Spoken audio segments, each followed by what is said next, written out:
नमस्कार साथियों। आज की कहानी है बेटे का मनी आर्डर। अम्मा, आपके बेटे ने मनी आर्डर भेजा है। डाकिया बाबू ने अम्मा को देखते ही अपनी साइकिल रोक दी। अपने आँखों पर चढ़े चश्मे को उतार आंचल से साफ कर वापस पहनती अम्मा की बूढ़ी आंखों में अचानक एक चमक सी आ गई। बेटा, पहले ज़रा बात करवा दो। अम्मा ने उम्मीद भरी निगाहों से उसकी ओर देखा, लेकिन उसने अम्मा को टालना चाहा। अम्मा, इतना टाइम नहीं रहता है मेरे पास, हर बार आपके बेटे से आपकी बात करवा सकूं। डाकिये ने अम्मा को अपनी जल्दबाजी बताना चाहा, लेकिन अम्मा उससे चिरौरी करने लगी।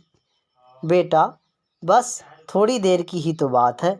अम्मा, आप मुझसे हर बार बात करवाने की जिद न किया करो।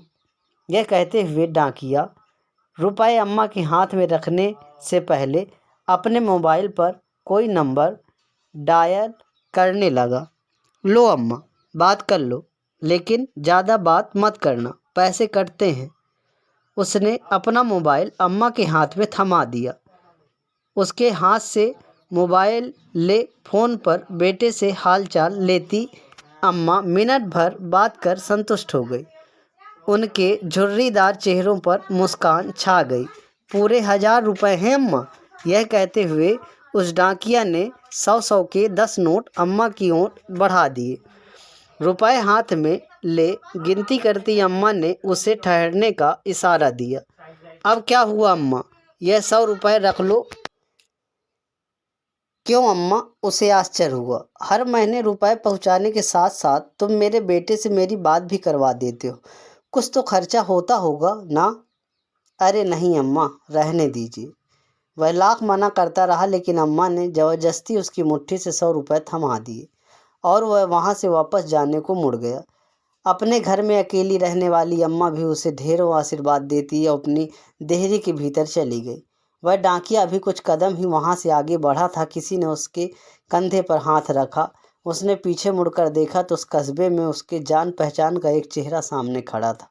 मोबाइल फ़ोन की दुकान चलाने वाले राम प्रवेश को सामने पाकर वह हैरान हुआ। भाई साहब, आप यहाँ कैसे? आप तो अभी अपनी दुकान पर होते हैं ना? मैं यहाँ किसी से मिलने आया था, लेकिन मुझे आपसे कुछ पूछना है। राम प्रवेश की निगाहें उस डाकिये के चेहरे पर टिक गईं। जी पूछिए भाई साहब।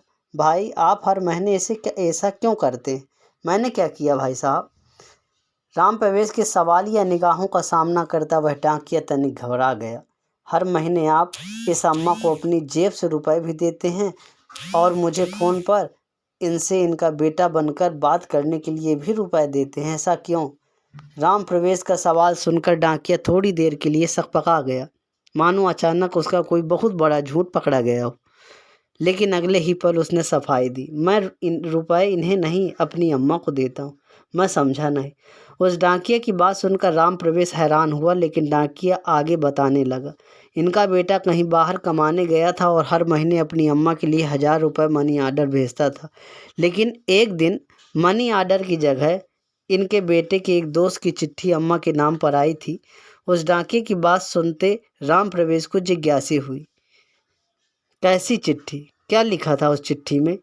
संक्रमण की वजह से उसके बेटे की जान चली गई, अब वह नहीं रहा। फिर क्या हुआ भाई? राम प्रवेश की जिज्ञासा दुगनी हो गई, लेकिन डाकिये ने अपनी बात पूरी की। हर महीने चंद रुपयों का इंतजार और बेटे की कुशलता की उम्मीद करने वाली इस अम्मा को यह बताने की मेरी हिम्मत नहीं हुई। मैंने हर महीने अपनी तरफ से इनका मनी आर्डर ले आता हूँ, लेकिन यह तो है आपकी अम्मा नहीं है ना?